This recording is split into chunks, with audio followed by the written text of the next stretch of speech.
खुश आमदीद दोस्तों, आप देख रहे हैं अदब सेंटर। इन दिनों जबकि हालात अच्छे न थे, अम्मा ने हम बच्चों की खातिर मकान का बालाई हिस्सा किराए पर उठा दिया। इतनी कलील आमदनी में घर का गुजारा कैसे चलता, ताहम जो तू करके मैंने ग्रेजुएशन मुकम्मल की और मुलाजमत की तलाश में सरगर्दा हो गई। अब गुजारे का तमाम इन्हिसार मेरी हिम्मत पर था। इन दिनों मेरा मामूल था कि पड़ोस से रोज अखबार मंगवाती और जरूरत है कि इश्तिहार देखती, जहां कहीं मुलाजमत के लिए आसामी खाली होती, दरख्वास्त दे देती थी। एक साल यूं ही निकल गया। मैं दरख्वास्तें दे देकर तंग आ गई। कहीं मुलाजमत ना मिली। सोचती थी शायद किस्मत में रोजगार लिखा ही नहीं। कभी जी छोड़कर बैठ जाती। फाके डराते तो फिर घर से निकल पड़ती। फारिग वक्त में ट्यूशन पढ़ाती। अम्मा सिलाई करती थी। बाकी बहन भाई पढ़ने वाले थे और हम घर में कल 6 अफराद थे। मैं घर का सहारा बनने की फिक्र में घूर रही थी। अखबार में मुलाजमत के लिए इश्तिहार देखना अब भी मेरा मामूल था। एक बार निहायत ही मायूसी के आलम में अखबार देख रही थी कि एक इश्तिहार पर नजर पड़ गई। मुलाजमत हसब मंशा थी और हमारे शहर में थी, लेकिन इंटरव्यू के लिए कंपनी ने अपने हेड ऑफिस इस्लामाबाद बुलाया था।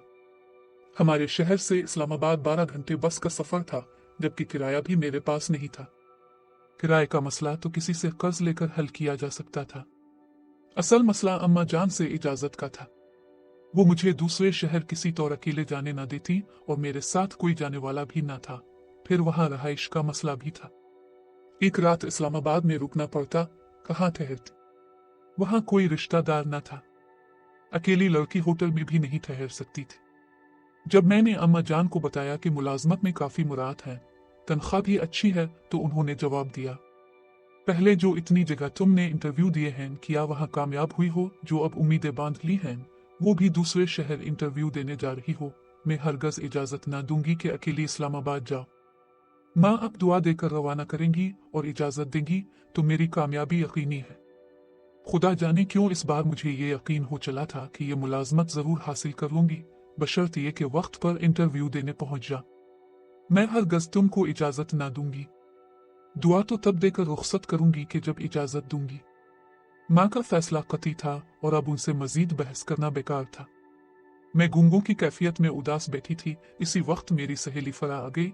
इसे भी मुलाजमत की तलाश थी, ताहम इसके हालात इतने बुरे नहीं थे। इसके हाथ में अखबार का तराशा भी था। मुझे इसने इश्तिहार दिखाकर कहा, हया नादिर मौका है, बड़ी अच्छी तनख्वाह है और मुराद भी खूब है, किस्मत आजमाई करनी चाहिए। अम्मा मगर इजाजत नहीं देंगी फरा। मैंने मुंह लटका कर कहा, मुझे तो इजाजत मिल जाएगी, मैं तेरी अम्मा को मिला लेती हूँ। वहां मेरी खाला का घर है, रात को वहां रह लेंगे। ठहरने का कोई मसला नहीं है। इंटरव्यू दे आते हैं, आगे अल्लाह मालिक है। मेरे पास तो किराए के पैसे भी नहीं हैं, तो इसकी फिक्र मत कर, वो मैं तुमको दे दूंगी। उसने ढारस बंधाई तो मुझको उम्मीद की किरण दिखाई देने लगी। मैंने हामी भरी तो वो मेरी वालिदा के पास पहुंची। आई ने फरा को भी इनकार कर दिया, क्योंकि मेरी माँ जरा सख्त किस्म की खातून थी। फरा तो मायूस होकर चली गई, मगर मेरे दिल में खलबली मचा गई कि जाना जरूर है, क्योंकि अब मैं अकेली नहीं थी। किराए का मसला भी वही हल करने पर तैयार थी। रात भर सो ना सकी। नींद ना आ रही थी। क्या करती? जाने क्यों यकीन सा था कि जाने पर कामयाबी होगी। शायद इसमें कुछ हिकमत हो। अगले दिन वो मुझे फायजा के घर मिली। फायजा मैट्रिक की तालिबा थी और वो मुझसे ट्यूशन पढ़ती थी और हमारे पड़ोस में रहती थी। फरा बोली, मैं तो जा रही हूँ, तुम्हें चलना है तो बता दो, क्योंकि कल रात हमने 8 बजे रवाना होना है। मैं तुम्हारा टिकट ले रखूंगी।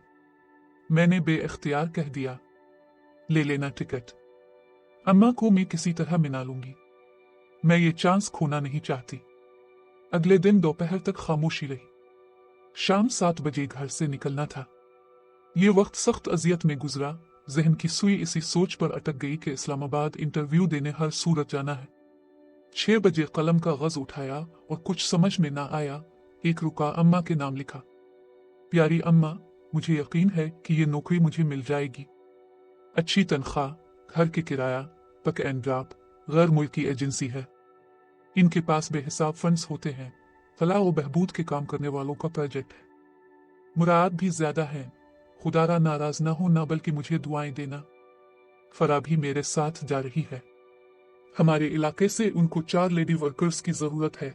मैं अकेली नहीं हूं, फिक्र ना करना। परसों वापस आ जाऊंगी, आपकी बेटी है। फरा के घर पहुंचकर मैंने ये रोका इसके भाई को दिया और इससे कहा कि जब बस पिंडी के लिए रवाना हो जाए तो तुम ये रोका मेरी वालिदा को दे देना। बेशक मैं अम्मा की इजाजत के बगैर रवाना हो रही हूँ। अम्मा नाराज भी होंगी, मगर मुझे पता था कि एक नेक मकसद से जा रही हूँ। जब इंटरव्यू देकर आ जाऊंगी तो माँ गिले से लगा ही लेगी। 7 बजे हमको बस के अड्डे जाना था। फरा ने मेरा और अपना टिकट पहले से मंगवा लिया था। हम ठीक टाइम पर घर से निकले और लारी अड्डे पहुंचे। फरा का भाई हमको छोड़ने आया था।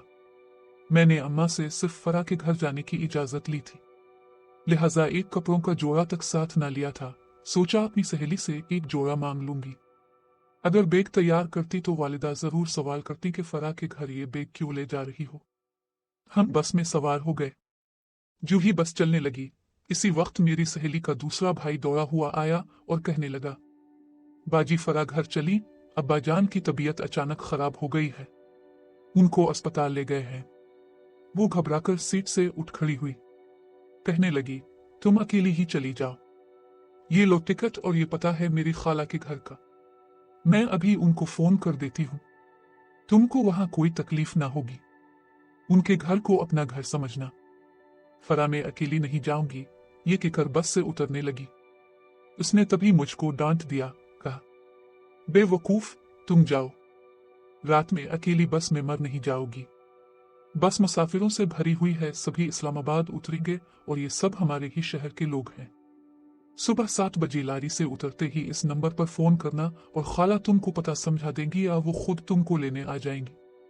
गरज फरा ने इस कदर तसल्ली दी कि मैं मजबूर हो गई। उसने मुझे टिकट के अलावा कागज के पुर्जे पर पता भी लिख कर दिया जो बकौल उसकी खाला का था। जल्दी में यह गलती जरूर हुई कि मैंने इससे सफर खर्च के लिए रकम नहीं ली। अलबत्ता मेरे पास 300 रुपए थे, जबकि वापसी का टिकट भी लेना था। फरा लारी से उतरकर घर चली गई और लारी हमारे शहर से पिंडी के लिए रवाना हो गई, जहां हमको फैज आबाद उतरना था। जो खत अम्मा के नाम मैंने लिखा था वो उनको मिल गया। अम्मा सिवाय सब्र क्या कर सकती थी। फरा ने खुद जाकर उनको तसल्ली दी कि मैंने इस्लामाबाद वाली अपनी खाला को फोन कर दिया है, बस का नंबर भी लिखवा दिया है, इसको कोई परेशानी ना होगी। अब हाल सुनिए मेरा क्या हुआ और खुदा को क्या मंजूर था। मुसाफिर बस में तमाम रात जागती रही। सुबह 7 बजे हम मंजिल मकसूद पर पहुंचे। लारी अड्डे उतरकर मैंने लेडीज बाथ जाकर हाथ मुंह धोया और अपना हुलिया दुरुस्त किया। रात भर सफर की बेआरामी ने सोने न दिया और अब बेख्वाबी से आंखों के गिर्द हल्के नमूदार हो चुके थे। बहरहाल मुंह पर पानी के छींटे मारे और सोचा कि यही अड्डे पर ही चाय की पियाली पी लूं तो अखबार में दिए हुए पते पर वो दफ्तर तलाश करूंगी जिसमें आज दोपहर 2 बजे मुझे इंटरव्यू के लिए जाना था। जब चाय पीकर पैसे देने को पर्स खोला तभी हैरत की इंतहा ना रही कि पर्स में से वो 300 रुपए और फरा की खाला के घर के पते वाला पुर्जा गायब था। ये रकम इसी पुर्जे में लपेटकर फरा ने मुझे वापसी की टिकट के लिए दी थी। खुदा जाने ये रकम कब और किसने दौरान सफर निकाल ली थी। रात के किसी पहर जरा देर को मेरी आंख लग गई, शायद ये मेरे बराबर वाली नशिस्त पर बैठी किसी औरत की कास्तानी हो। चलती बस में नींद की झपकियां तो आती ही हैं। अब तो मेरे पास इतने पैसे भी न थे कि मैं कहीं फोन करूं। मैं अब लारी अड्डे पर खड़ी कशमकश में गिरफ्तार थी। पर्स में 2-4 सके पड़े थे, चाय वाले को दिए और अब खाली जेब रिक्शा पर कैसे इस्लामाबाद पहुंचूं और इंटरव्यू के लिए दफ्तर ढूंढूं। मैंने इंटरव्यू का इरादा तर्क कर दिया। यही फिक्र के वापस अपने शहर जाऊं तो कैसे, बगैर टिकट बस में चढ़ूं।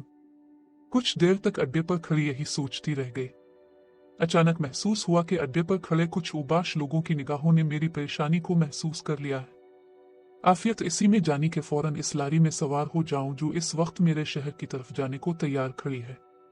मैंने अपना खाली पर्स संभाला, बस में सवार हो गई और एक औरत के बराबर वाली खाली नशिस्त पर बैठ गई। अब दिल धक धक कर रहा था। अपनी बेइज्जती के ख्याल से पसीना आ रहा था। अचानक कंडक्टर ने मुसाफिरों के टिकट चेक करने शुरू कर दिए। जब वो मेरे पास आया, मैं बुर्का में कांप रही थी, पसीने से शराबूर थी। उसने टिकट मांगा। मैं चुप रही। वो समझा मैं पर्स से टिकट निकाल रही हूं।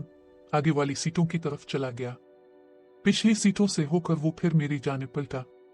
बीबी टिकट दिखो। मैं चुप रही। इसने दोबारा यही जुमला दोहराया। मैंने चुप साध ली थी। ये सवारी तो बहरी है शायद, या फिर गूंगी है। मुसाफिर चुप थे। अब मेरा चुप रहना मुमकिन ना रहा। भाई, मैंने टिकट नहीं लिया, किसी ने मेरे पर्स से पैसे निकाल लिए हैं। पैसे नहीं थे तो बस में चढ़ी क्यों?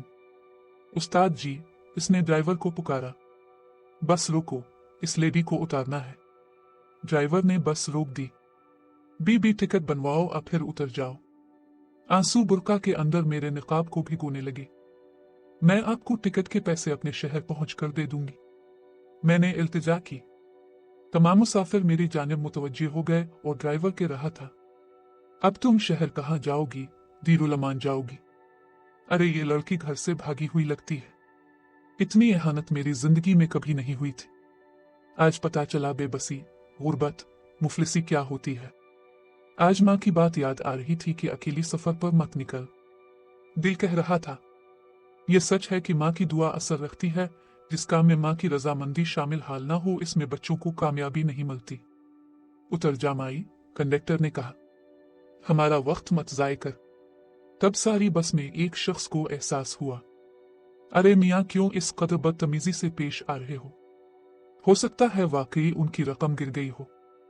आपकी कुछ लगती है तो अब टिकट के पैसे दे दे। हिमायत करने वाले शख्स को गुस्सा आ गया। कहने लगा, वतन की लड़कियां और ख्वातीन हमारी बहन लगती हैं, कुछ सोच कर बात किया करो। और ये लो टिकट के पैसे, इसके बाद अगर बदतमीजी से बात की तो ठीक ना होगा।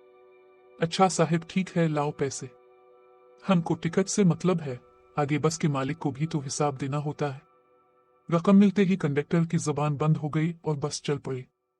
मेरे चेहरे पर निकाब था, आंखों से इस शख्स के लिए शुक्रगुजारी के आंसू गिर रहे थे जो आगे बैठा था और मैं उसकी सूरत भी नहीं देख सकती थी। तमाम रास्ते मुझे अपनी एहानत का शदीद एहसास होता रहा। इसके साथ ही मैं इस मुसाफिर का शुक्रिया अदा करना चाहती थी जिसने मुझे मजीद जलील होने से बचा लिया था, लेकिन वो शख्स मुझे नजर ना आ सका। यहां तक कि बस मुकर्रर वक्त पर मंजिल मकसूद तक पहुंच गई। लोग बस से उतर गए। वो फरिश्ता सिफत शख्स भी उनके साथ उतर गया। शायद इसे शुक्रिया की जरूरत ना थी। इसकी नेकी हमारे काम आई तो सही, लेकिन इससे भी ज्यादा खुद इसके काम आई होगी, क्योंकि इसको शुक्रिया की तलब ना थी और ना ही इसको अपनी पहचान कराने की चाहत थी। मैं जरूर चाहती थी कि वो जाने से कबल मुझसे बात कर ले ताकि मैं उसकी रकम घर जाकर इसको वापस कर सकूं, लेकिन वो बस से उतरते ही भीड़ में गुम हो गया और मैं इसको पुकार भी ना सकी। थके थके कदमों जब घर लौटी, माँ ने आड़े हाथों लिया, लेकिन सिवाय उनके पांव छूकर मुआफी मांगने के और क्या कर सकती थी। मैंने इतना जरूर कहा कि माँ तुमने मुझे दुआ जरूर दी होगी, क्योंकि तुम्हारी दुआओं ने इस सफर में मेरी इज्जत रख ली और मैं खैरियत से घर पहुंच गई हूँ, वरना खुदा जाने मेरे साथ क्या हो जाता। सामईन कहानी के मुतालिक अपनी राय जरूर दें। शुक्रिया।